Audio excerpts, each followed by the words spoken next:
Welcome to Talking with Tech. My name is Chris Bouguet, and as always, I am here with Rachel Madel. How's it going, Rachel? It is going so good. We're on the same time zone. I was gonna say, what's it like in LA? But you're not in LA right now. You're in Lancaster, Pennsylvania. Is that right? That is so true. I am, and I am really excited to be here. So I'm from Pennsylvania, actually. I'm actually sitting in the house that I grew up in, recording this podcast. And I'm pumped to be here because I am actually speaking at Pennsylvania Speech and Hearing Association's conference today.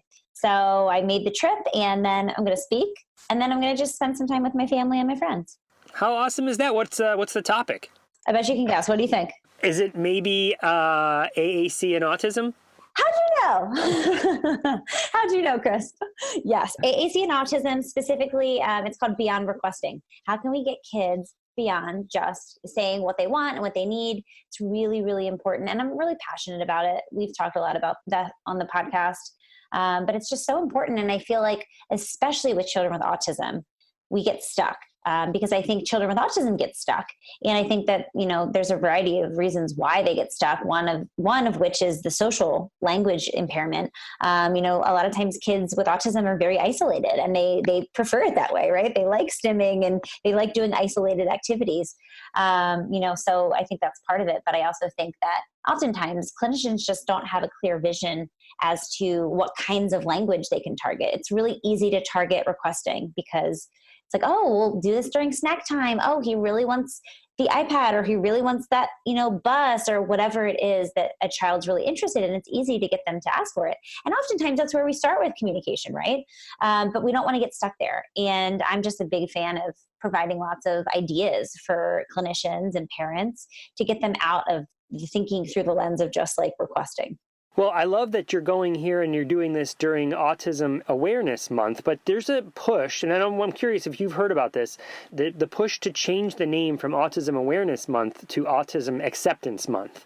The idea being that, right, that everyone's aware of autism. We don't need to raise awareness of it. What we need to raise is the acceptance of it. Yeah. Well, I actually have been seeing Autism Acceptance Month, and I've been trying to correct myself because I feel like we've been saying Autism Awareness Month for so long, right?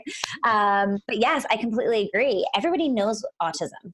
Now, they might not know as much about kind of the nuances, right? But I even think that's changing because of shows on television. And, I feel like everybody kind of knows someone that has a child with autism, or knows an adult with autism, or has someone in their family that has autism. So I agree. I think that we need to really promote the acceptance piece and not necessarily the awareness piece. I always think about the awareness, all these awareness causes, right? It's like, do we just want to build awareness, or do we want to actually build acceptance or do something else, right? I'm like, let's be more proactive than just building awareness. Yep. There's all these weeks or months and it's like, yeah, okay, people know about this stuff now, that we have to move on and do the next thing. I mean, part of maybe the subtext of our conversation this morning is about that term, acceptance. Let me ask you this. Growing up in Lancaster, Pennsylvania, you were very close to the Dutch Amish community. Did you often see, people in buggies and have any correspondence with them? Oh, absolutely. There's literally a grocery store down the street, and it has a buggy parking lot. It's not a parking lot per se, but it's like a barn. It's like a half barn that buggies pull into. So yes, absolutely. I grew up surrounded by the Amish. You would be driving and you'd have to pass a buggy, especially on Saturdays. They're very active. Monday through Friday, the Amish are working really hard on their farms. And then Saturdays, their big day out. So there's tons of buggies on Saturdays, and then Sunday they typically go to church. So there's not as much, but yeah, absolutely. I definitely had a lot of exposure to the Amish. Yeah, and there's this whole idea that that we are accepting of their culture, right? That they have a different culture than the one that I am used to, but it doesn't make it any more or less. It's just different, right? And I think that is maybe one of the themes of this particular episode that we're recording, because later on in the episode I have an interview with Charlie Danger, and Charlie Danger is an occupational therapist that lives in the UK, but he got to spend some time in Qatar doing some therapy with AAC, and it was really eye-opening for him about the different cultural norms over there and how they're different than they are where he grew up. And I feel like that's something that I always need to continuously strive and grow on, is accepting and understanding other people's cultures.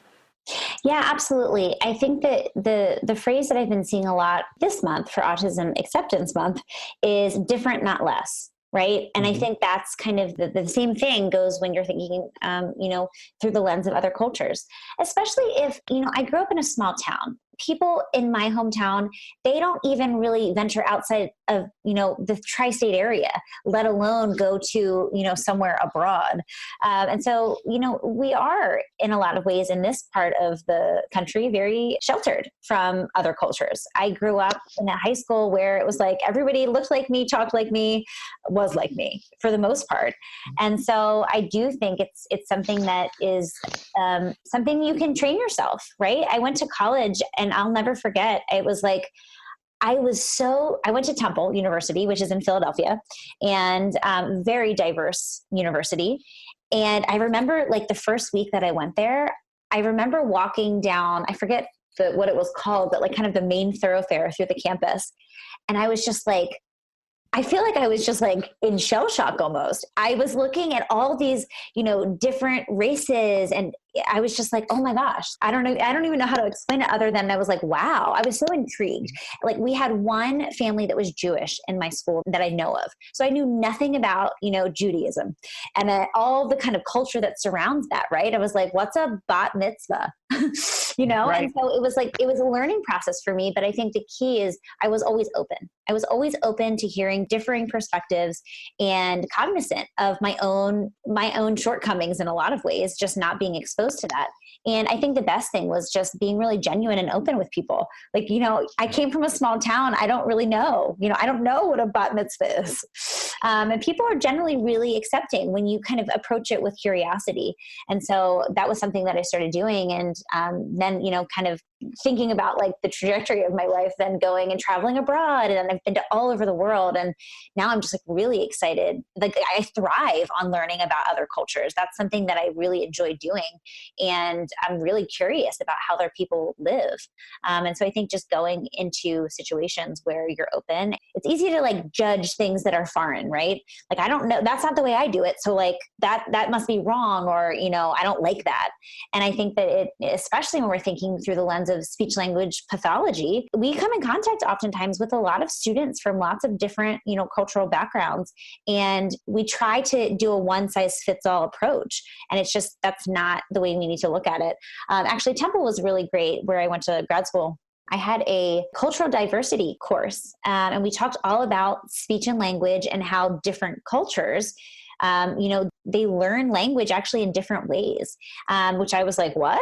One of the books that we read, I can't remember what it was, but it was contrasting a small, like rural town in the South, like an urban area. It was a lot of different areas that they contrasted, and just really different perspectives, which is interesting. Yeah. So we've just been mentioning a lot about cultural diversity, but tying it back to autism, then you have this concept of neurodiversity. And like you said, it's not less, it's just different, right? And so what if we reframed the term autism to be thinking about this particular brain, the autistic brain, is just different than a neurotypical brain. And maybe the same thing you'd say about someone who has a dyslexic brain, right? And when you think of it that way, well, now you're just thinking of it as differences as opposed to more or less, right? And that really helps with that acceptance piece. It's like, well, okay, they have a different mind than I have, but it's no more or less. I think that's a way to think of it, just being neurodiverse.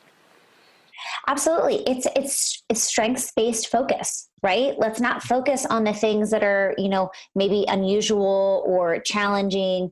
And this is something we need to do in our practice with all of the students that we work with, is really focusing on the strengths. I mean, the whole concept of neurodiversity is, these amazing, brilliant brains, right? These, autistic brains are brilliant. And, yes, there's some challenges with socialization and sometimes language and all of these things, but the flip side of that is, children and who eventually become adults, they're very valuable to society in a lot of ways, because they have these amazing brains that I'm sure Chris, working with children with autism, they amaze me. I have so many stories to share. One I'll share just because it's funny, because I was just thinking about him yesterday. I was on a plane. I used to work with a student, and he knew every single time I went on a flight. He was really into transportation. And so he could at any given time, and this is probably a 7-year-old, he's not that old. He could tell me what date the flight was on, what airline I took, the flight number, the time it departed, and the time it arrived. For any flight that I've ever, and I tend to travel a lot. And so, part of it, it was just so funny. I would test him all the time. I'd be like, when did I go to Panama? And he'd be like, April 15th, departing from, LAX, arriving in Panama City. I mean, it was just so crazy. And so it's just that's one example of the capacity of children with autism.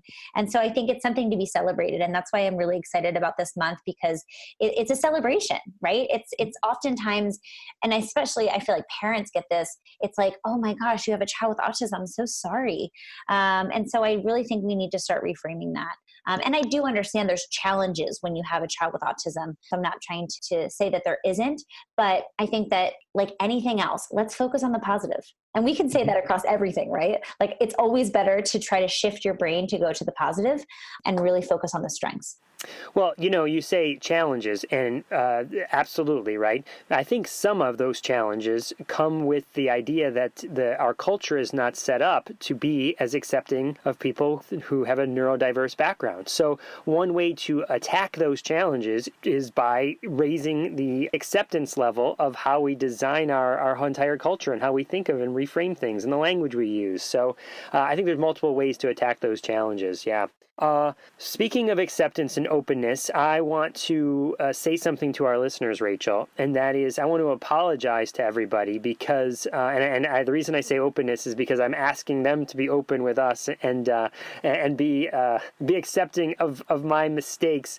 No one is more frustrated than me about my recording and my issues with my computer over the last couple episodes. My audio keeps cutting out, and our audio team, Luke and Michaela, do a fantastic job stitching it back together, and we don't even know what's happening because I just think it's all working, and then when we find out it has all these dropouts. I just want to thank Michaela and Rachel. I want to thank our audience for persevering, and please know that we are working on it. I am working on it to try and have redundant systems here so that we can make sure that the audio is as good as it can be.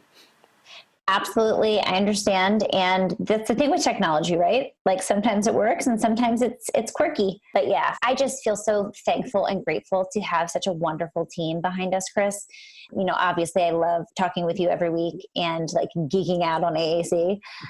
There's a lot of people behind the scenes that really help to make this podcast. So to that, I am forever grateful, and I'm really excited because I just feel we have really strong bonds with the people that work, with us to make this podcast, including you listeners. We're really excited that you guys listen, and we're just happy that we're getting the word out about, a topic that clearly Chris and I are very passionate about. Yes. Thank you, everybody, for sticking with me as we work through these technical issues. And thank you, audio engineering team, for making it as awesome as it is. I'm really excited. So if you guys haven't already, please do leave us a review on iTunes. It's how people can find the podcast. I'm really excited to share this review. So this is from, I don't know what the name is. It says JVESLP. So JVESLP. I was lucky to meet Chris this week at a conference incorporating AT and AAC in the schools. I'm an avid and voracious consumer of podcasts for entertainment. As a school-based SLP today, this podcast is an easy and entertaining way to discuss one of the most difficult aspects of my clinical practice. Chris and Rachel have a great rapport. They communicate so clearly and with such ease, it's like I'm eavesdropping on a couple of colleagues. I appreciate the way they identify the best ideas and support efforts of other professionals and each other. Compliments and positivity are as important as the direct therapeutic suggestions and relevant topic discussion. Chris and his ability to speak clearly and with passion about the work he does makes listening a joy. I always hope I am competent in the use and implementation of AAC. On days that I feel less than perfect, I plan on putting on one of these podcasts. The stories the podcasters share about personal experience, as well as the interviewees that are inspiring and thought-provoking, are certain to lift my spirit. The conversation will remind me that AAC will always be a fluid means of communication amongst people with unique communication needs, changing and adapting to human needs. Thanks for keeping this conversation going, Chris. I look forward to more from you and Rachel. Yay! I wonder who that was. That I met at one of those conferences. That's great. Because like you said, Rachel, I was just recently at a conference earlier this week, and a number of people stopped me and said, thank you for doing the podcast and keep it up. And we're listening and we're sharing. And so it's so reaffirming to know. And really the reason we do it is because those sorts of comments, we know that it's making a difference out there. So thank you. Absolutely. I couldn't agree more. So Rachel, let's jump into the interview here with Charlie Danger, who has the best name ever, Charlie Danger from the UK. I mean, wait till you hear his voice. You totally picture James Bond, and that's exactly what he's like. Man, I wish I had a name as cool as Charlie Danger. I couldn't agree more. Amazing name and an amazing interview. So I'm really excited for our listeners to hear it. So without further ado, here's Charlie Danger.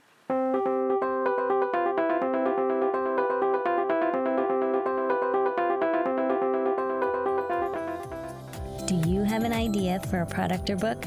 Or are you ready to go beyond in-service presentations? Well, how do you get started? And what if you don't have any business experience at all? Well, I have some great news for you. I'm Mei-Ling Chan, and I'm getting the nitty-gritty stories from parents, teachers, therapists, advocates, and people with disabilities who have created successful businesses, and they're sharing their intimate stories with you. Listen to us on the Exceptional Leaders Podcast and fast-track creating and building and sharing your idea with the world so that you can help more people.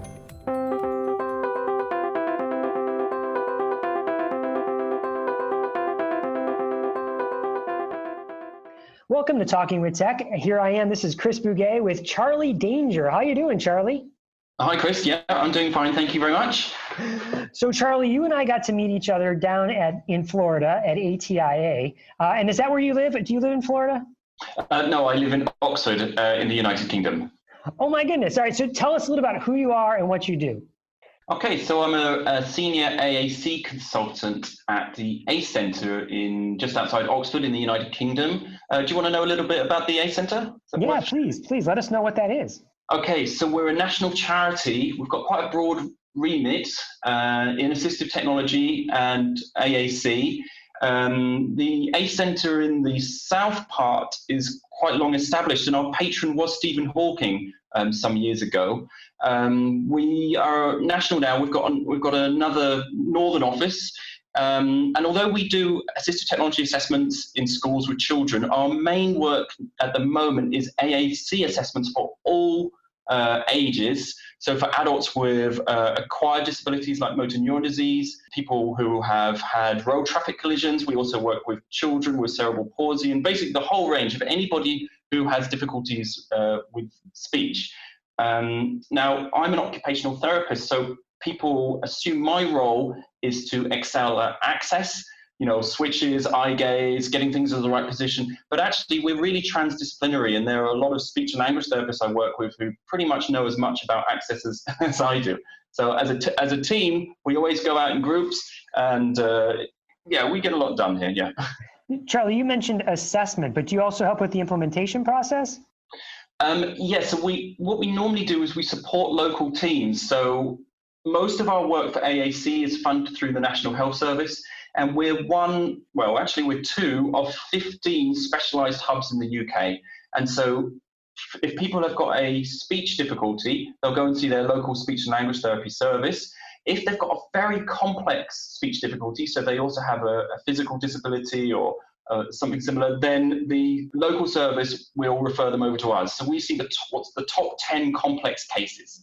So instead of doing the implementation directly, we support the local service to implement that AAC. So one of the things that when we met down at ATIA and we got chatting is that I recognized that we have some common folks that we know, right? I know that you have worked with Judy Schoonover. She's a colleague of mine. A former colleague of mine is Sally Norton-Dar. And then Beth Poss and I do presentations all the time together. And you've met these people before. Can you tell me about that experience? Where did you meet them and what was going on? Yeah, so I was very fortunate. I worked in Qatar, which is a tiny Middle Eastern country, for 4.5 years. And I don't know if you know this, but Qatar, they get a lot of consultants from around the world to come in to help develop their services. And I met Beth and Sally and Kirk Benke and Mike Marotta and Joy Zabala and a whole load of other people came to visit. And it was really nice meeting them. And also I got a chance to give some of them a tour of the city and share knowledge with them. So that's how I got to meet all of those people originally. Gotcha. And what brought you there? Because you were there already. Like they came, but you were already there. So tell me about that. Like how did you end up working in Qatar? There's an organization there called MADA, which was pretty much established and grown by a former colleague of mine called David Baines. And basically, I received an email in 2013 saying, would I like to come and work there as an assistive technology specialist? And I thought, why not? I'd never been to Qatar before. I'd never been to the Middle East. I don't think at that point I'd ever been out of Europe. But yeah, why not? Give it a go. I could always come back. So what was that like? What were you doing there? What was that whole experience like? I mean, that's kind of a unique experience. Not many people get to say they're an assistive technology specialist in a Middle Eastern country from Europe.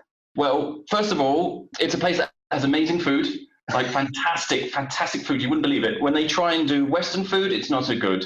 But the local food, the Arabic food, the Syrian food is fantastic. So that's great. People are really welcoming and peculiar. I'll talk about how peculiar they are in a bit, but in a good way. And there's a lot of bizarre experiences, going out to the desert and meeting people and camping out and all sorts of strange things. But while I was there, I also had to do quite a bit of work. And the work, so it's 4.5 years. It's tough. It's quite tough to build relationships with colleagues who are culturally very different to you and speak a different language. And also, it's quite tough to do assessments and implement assistive technology in schools and at homes for people with, communication problems and other disabilities. It's quite tough because of the cultural difference. In what way? What are some of the cultural differences? So the assessment part itself were always fairly smooth, but I guess my role that they expected me to be was different. So they expected me to be a doctor with a tie, sitting behind a desk, prescribing assistive technology. No need for the implementation part, but as a sort of a creative and slightly a buoyant occupational therapist, I'm not really a doctor. I don't sit behind desks. I don't wear ties. So when I first got there, I would roll up my sleeves, sit on the floor and play games and try and introduce assistive technology into those games. But parents quite often, basically the rapport wasn't there. They were often shocked by this. And so that was one of the big things. And then the other thing was really some more sort of deeper emotional things was, how about it when you meet a family who feel that their child deserves to have that disability? Because the cause of the disability might not be down to some random mutation or due to a lack of oxygen during birth, but it might be down to the will of somebody, the will of a God, for example. And so you can end up with some quite emotional situations where parents and families kind of feel that the child doesn't necessarily need this technology to help them. One of the other big emotional things to deal with is this idea of independence. So in the United States, we know you guys are very big into independence. You have a whole day dedicated to it. In the UK, we're pretty into independence as well. And I think in the United Nations Charter for People with Disabilities, there's references to assistive technology. And throughout the whole thing, there's references to independence. But in Qatar and I dare say the other Islamic states in the region, independence is not a goal. It's not necessarily a thing that people aspire to. What people aspire to is to be part of the family and to play their role in the family. And so therefore, if there's somebody in the family who helps somebody communicate, providing an AAC device to promote independence, that stops that person who's helping the person communicate from having a role. So independence doesn't come up very high in a lot of people's lists. So therefore, we kind of felt that we were sometimes doing assessments, providing the equipment, but they were just paying lip service because they didn't really want it. That is a completely different perspective than I think a lot of people would have here in the culture in the United States, because like you said, we are heavy into independence, but the idea that when someone becomes independent and that's stealing someone else's role of being a provider, that is something I think most people would think of that as foreign to us, pardon the pun. But it is completely a legitimate way of thinking about how you interact with your family members and the people that you care about. So I've got another example, if you don't mind me quickly suggesting this or saying this as well, is that I was involved in a powered mobility assessment service for a while, and obviously the health service there was set up through consultation with the UK and Germany and Canada and the USA, where again independence was central to the purpose of the clinical setting. And so we assumed that powered mobility that would provide independence to the user would be something that every family wanted. But again, when we first met each member of the family, there would be somebody whose job it was in that role, or will have a role where they push that individual. And so then what you're doing is you're kind of breaking the family a bit by providing that independence to the individual. And so we often found that we'd do the assessment, we would pay for the chair and all the seating and everything, but it would never be used. And the child or young adult or adult would end up back in their original chair because the family don't really want that independence. Mm-hmm. And I'm guessing they wouldn't communicate that to you up front. That is something you learned. I think it would be probably rude to I'm guessing here because I don't really know, but that my presumption would be, oh, I'm not going to tell you that I don't want this stuff, but as we're going through it, I'm already deciding in my mind, I'm never going to use this because it's going to break apart my family. But I'm not going to say that to you and prevent you from doing that work because I don't want to be rude and I want to respect the work that you're doing. Absolutely. And don't forget, their image of me is as a doctor expert that prescribes things. That rapport and eliciting honest responses is again a difficult thing, not just because of the cultural differences, it's actually difficult because of the language differences as well. Mm-hmm. So what are some strategies you used to overcome this cultural difference? It was shocking, right? I mean, it would be to me. Yeah, so obviously I went through a culture shock when I was there without really necessarily knowing about it at first. But it's about awareness, of course. So first of all, I became aware of what was happening with my culture shock. I read about it so that as I noticed my behaviors and my emotions, I could kind of put it into context. The other thing I did immediately is I didn't live within an expat bubble. Actually, my friends were from Qatar. They were Qataris, or from India or Egypt or many other countries in their region. So I got to go out and eat every night with people from very different cultures, and I got to ask them honest questions about things. Why did this happen at work today? What can I do to change and get better outcomes? So there's a lot of that. The other thing I noticed, one of the other strategies I used, so for example, I was talking about my role as them thinking that I'm a doctor. So I kind of met them halfway. What I do is they'd come to me and I'd be in a sort of an office. I wouldn't go to the extent of wearing a tie, but I'd be sitting behind a desk. And we'd start off with quite a serious conversation. And then when I felt that they trusted me, I'd roll up my sleeves, sit on the floor, get loads of toys out. So it was kind of meeting them, building up the trust within their own expectations before bridging it on to the next level, I guess.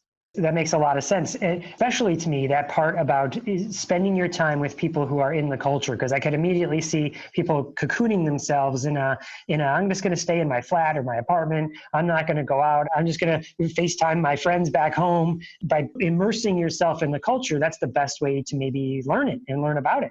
It was definitely the best thing I did. So, I mean, I met a lot of British expats, especially there's a lot of British people out there who really just had friendships and relationships with other British people. And when I spoke to them about all the bizarre experience that I'd had in the desert and in the souks and going to the houses of the local population, they sort of looked at me a bit puzzled. Why would you want to do that? But for me, it was like going to a festival where you never knew what was around the next corner. It was a fantastic experience. So not only did it help me adapt to the culture and provide hopefully a better service, but it also was a lot of fun.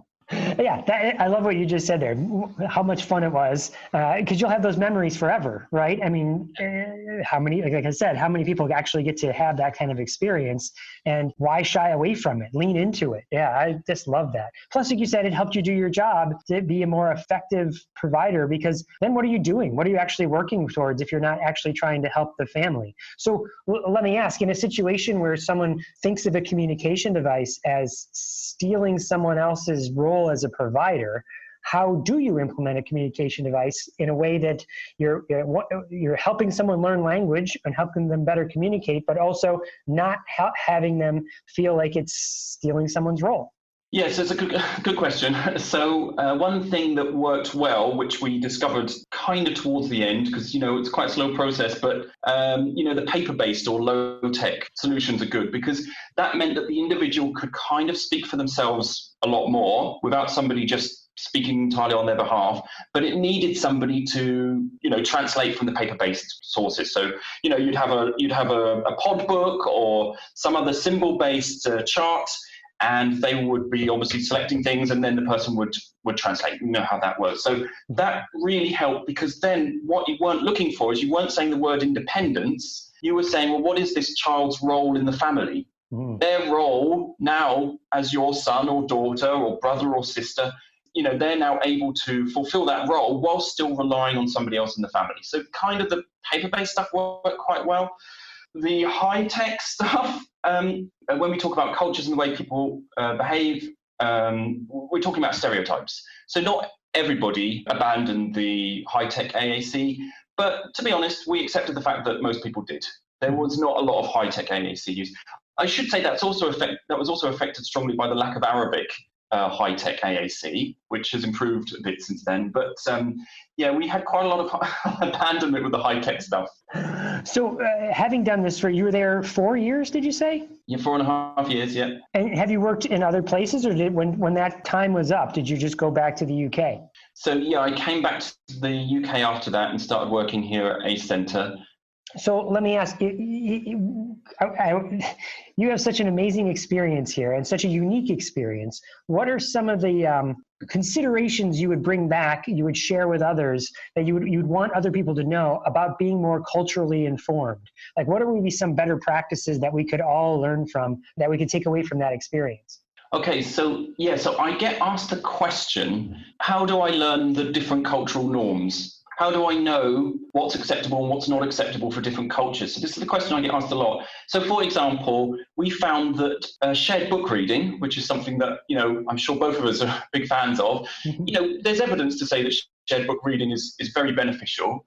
But if you try and convince somebody to do shared book reading for whom it isn't part of their cultural norm, you can get quite a thorny response. And so we found that with quite a lot of people, shared book reading. And then another example that I've given is if somebody stands very close to you, for our culture, we might feel a bit upset and intimidated. But for other cultures, actually, it's a sign of respect. And if somebody doesn't stand very close to you, you might actually feel a bit put out that they're not listening to you. So when I go through some examples and talk about the experience, people often say, well, how do I learn all these different cultural norms? If I've got an Egyptian person, what should I know for them? If I've got somebody from Syria, or somebody from Australia, somebody from Texas, what do I know that's the normal thing to do? And so the way that I found out, and I think this works pretty well, is you need to learn about yourself. So I got to do that through that culture shock. But if you learn, why do I feel anxious when somebody is standing really close to me? Once you understand the reason why you feel anxious, you can understand, one, how to control those emotions. You can think, hang on, they're standing next to me because it's a different culture. They're not threatening me. And the other thing you can do from that is understand how your cultural norms might affect somebody else. So you can analyze your emotions when you respond to their culture. And then when you do something, you can think, well, how is it going to affect them? You're always going to make mistakes. You don't know who likes shared book reading and who doesn't. But if you talk about shared book reading and somebody looks puzzled, it might not just be because they haven't heard of it and they should be doing it straight away. It might be because they haven't heard of it and actually it's not part of their role. It's not something that they see that they should be doing. So it's about being open-minded and thinking about the emotion and the different cultural levels. There was a book that Beth Poss and I presented on this topic at ATIA, and there was a book by Zaretta Hammond about cultural responsiveness. And one of the great things about that book is it has a tree in it. Okay, so I'm going to describe the tree. So the tree has leaves which represent the least emotional but most apparent cultural elements. So these are the things you can see from 100 miles away. Well, not that close, 100 yards away. They might be things like language, they might be things like dress sense, music, games. And so that makes up almost all of the visible culture. And that stuff's pretty easy to replicate. We can use symbols like the Global Symbols Project. We can use symbols of people wearing different dress instead of the symbols from that we have of people wearing other dress. We can use symbols of people wearing different dress. We can take symbols of two boys playing together instead of a boy and girl playing together, because again, you wouldn't get symbols of boys and girls playing together in some cultures. So all of those leaf type things, which is what we call a shallow culture, we can adapt pretty easily. And that does make things much easier. But the emotional side of that's not too high. Once you get to the trunk of the tree, those sorts of things are like how honest professionals are with each other, aspects of fairness in society. And they're things that it's much harder to adapt to. So those are things where you have to accept that people are different. You have to listen to them, you have to respect, and you just have to keep within your remit of your work and give them an option and see what they'll take. And at the bottom, the roots of the tree, where the real emotion is, that's where things like independence is. And that's where, why does my child have a disability? Is it because of a medical condition, or is it because of the will of God? Those are the things which can cause huge emotional disparity in assessments and when you're trying to implement. But those things, again, you have to accommodate and take in your stride as you're working with people from all sorts of different cultures. Well, you said the words open mind. So having an idea that and that your culture isn't better, and having respect for the other cultures, I would imagine respecting those roots and understanding that they exist, and that you're, just because you were raised a certain way doesn't mean that that's the right way, or that because you're living in a certain culture that's the right way. Does that sound like an aspect of it? Yeah, absolutely. It's very easy to go over to the Middle East from Western Europe and have a look at a calendar and think, well, it seems to be like they're 60 years behind in healthcare, let's say. But they're not 60 years behind or 30 years behind. It's just a different path. It's a different route. And people live very happy lives. And, who are we to say that we are the advanced people and that they are behind? Actually, they're very advanced in a lot of their healthcare. Yeah, so it's just understanding those differences. And, Chris, it's not easy. It certainly isn't easy at all. And even on my last day, I could have done an assessment with somebody and still been a bit shocked and a bit emotionally disturbed by the situation that was happening or by what people said. But I learned to understand it, and I was mindful of it, and I could sort of begin to take it in my stride. Mm-hmm. I think so. A spin on this might be that people listening to this podcast might be thinking, well, okay, but Chris and Charlie, I'm not going to the Middle East. I'm not going to be practicing over there, and I'm not going to a different country to practice. I'm working in Arkansas. I'm working in Virginia. I'm working in, I don't know, someplace that does not have, I'm working in my country that I grew up in, But I feel like we're moving towards a more global community, and that there is very likely that within my lifetime that many of the speech therapists that are currently working, occupational therapists, people working in healthcare, will be experiencing people who have come from different countries and that have different cultural backgrounds. So this idea of cultural awareness and respect for different cultures is something that I think needs to become more prevalent and more in the forefront of people's minds. What are your thoughts? Yeah, we need to be ready. I mean, it's a bit like the old adage about ramps and wheelchairs in schools. Schools are often saying things like, well, we don't need a ramp outside because we don't have any students who use wheelchairs. But of course, you won't have any students who use wheelchairs unless you put a ramp outside. So it's kind of the same thing. Unless we are ready for people who come from all sorts of different cultural backgrounds, or even those people who don't come from different cultural backgrounds, it's good to be open-minded and aware about emotions, because people surprise us all the time. It's also within our own culture, there's differences, as we are all used to when we're working with older adults and with younger people, especially working in assistive technology. We accommodate the differences that a typical older adult with less experience of technology might have compared to somebody in their 20s, for example. We do accommodate that. We don't assume all the time that there is going to be that difference, but we look out for it. We're ready for that. But I do think, certainly, I'm not too sure about the demographics of the United States, but certainly in Europe and the UK, we have, we're very fortunate to have a mix of people from all over the world here.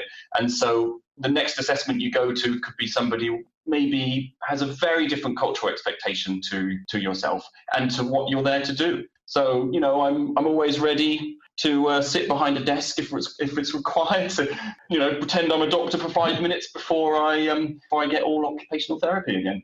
That's fantastic. All right, Charlie, a question I like to ask all the people that I get to interview is what's driving your learning right now? What are you curious about? What you work in AAC, what's floating your boat right now? Oh, do you know what? So at ATIA, I think the last person I saw was Karen Kangas. So she did a presentation on not 90, 90, 90, the position, 90 degrees, 90 degrees, 90 degrees. And I thought I'd go in and because... Wait a second, Charlie. So a lot of people that listen to this are speech therapists, and they won't know what you mean by 90, 90, 90, and they might not know who Carol Kangas is. Can you give us a little bit of her occupational therapy background and what 90, 90, 90 means? Okay, so she is she an occupational therapist or a physiotherapist? I thought she was, well, we have to look that up, but I thought she was She could be so she so basically she knows a lot about seating and also switch access and loads of other things. I've never met her before, but she did a presentation on not just 90, 90, 90. So the idea is when you're sitting on a seat, if you have your back right upright and your feet just below your knees, there's a 90-degree angle between in your knees, there's a 90-degree angle in your hips, you've got your head up, so that's the 90, 90, 90 angle. And I think there's some idea that that's how children with cerebral palsy and other movement disorders should be seated. And if you get them in that position, then that's brilliant. And if you can't, then you should kind of strap them down into that position or buy a really expensive wheelchair. So that's kind of the idea. But it's an old idea, and all the occupational therapists, physiotherapists, and other people working in the field know that there's a lot of the 90-90 thing doesn't really work. So I was expecting to just kind of go through that again, but actually she didn't. She didn't have any slides, which was baffling. Maybe she had two, but she stood in front of everybody. And she said, everything you know about seating, you take for granted, in a nice way. It was sort of nice. Everything you know about seating, you take for granted. And you've got to, push way beyond the boundaries of what you're thinking of as the expectations and the norms for seating. And then she went through some case studies where we saw these children who were, not very well positioned, but instead of sort of strapping them down more, she kind of let them go. She had them perching on the edges of chairs, and they were functional and they were chatting. She had all of these ideas about the importance of movement for concentration and communication. She was talking about how the seating affects the vestibular system and the tactile system. It was fantastically interesting. And so as soon as I got back, is there a book? No, there's no book. Then I spoke to my occupational therapy colleagues and friends, and they were all a bit suspicious about it. They were asking questions like, well, what happens if the child falls on the floor? That was a bit of a shock to me. And now every time I go out and I see these children, I just think, should I just take them out of their wheelchair and see what happens? So I don't. I'm not a seating specialist, but they have to be well seated to use AAC and AT. So that is driving me crazy at the moment. I think about that a lot. Yeah. That is fascinating. So I was just recently asked by our superintendent. So I work in a school district with 90 schools, and we have one superintendent for those 90 schools. And I got pegged to be on a committee to look at flexible seating, just how that's working in a general ed classroom, not even with regard to special education or students with disabilities. But just the idea that many teachers are saying, we don't have to have these rows anymore. We can have beanbag chairs. And what if we designed our environment more like a cafe, whether you could sit down on a couch, or you could also sit down on this wicker chair, or heck, you could sit on the floor, or you could sit in a very, like you said, 90 position if you want. That's available too. But what if we just made more flexible seating options? And so we got to go and look at different classrooms, and what we kept seeing over and over again, which I asked them specifically to look for, was look at all the different options, because a lot of these options are options that occupational therapists have been suggesting for years. And in fact, it came true. As we walked into different classrooms, there were kids in general education that had vestibular discs, with the little pillows that you put on the chair. I know you know what a vestibular disc is, but for people who might not know, little pillows that you put on a chair, like these puffy inflatable discs, and then kids could wobble back. People can't see me, but I'm wobbling back and forth in my chair, right? And it's like, well, how do you build in more movement, more light, and more air into your environment? Well, occupational therapists have been doing this for a while now. So let's lean on them for support as we move forward. It's talking about flexible design in all of our classrooms. Absolutely. People often ask me what's the best position, and I always say the best position is the next position, because people have to keep moving and be dynamic. If we were trapped in a chair all the time, we would just fall asleep. Imagine just having all of those cushions around you. It just makes you go to sleep. It's a bit like car seats. Car seats make people feel a bit drowsy because they're so comfy and they cover so much of your body. So So, however, she really got me thinking more about it and how I should do something about it, and that's what I've been thinking about a lot recently. Yeah. That's fantastic. That's fantastic. Well, Charlie, any final thoughts? How do people get a hold of you if they wanted to learn more? Okay, so I'm on Twitter. So my Twitter handle is @DangerOT. So you can message me on there, or you can look at my tweets. I try and tweet once a day at least if I can. And then if people are interested in the work of the ACE Centre in the United Kingdom, where I'm working, our website address is acecentre.org.uk. Our Twitter handle, I think, is @AceCentre.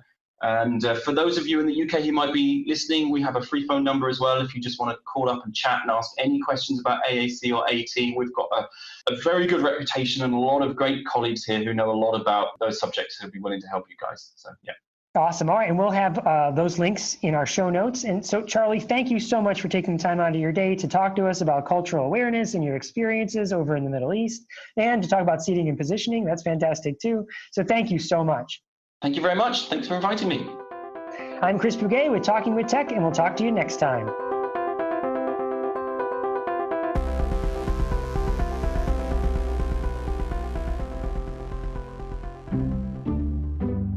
You're listening to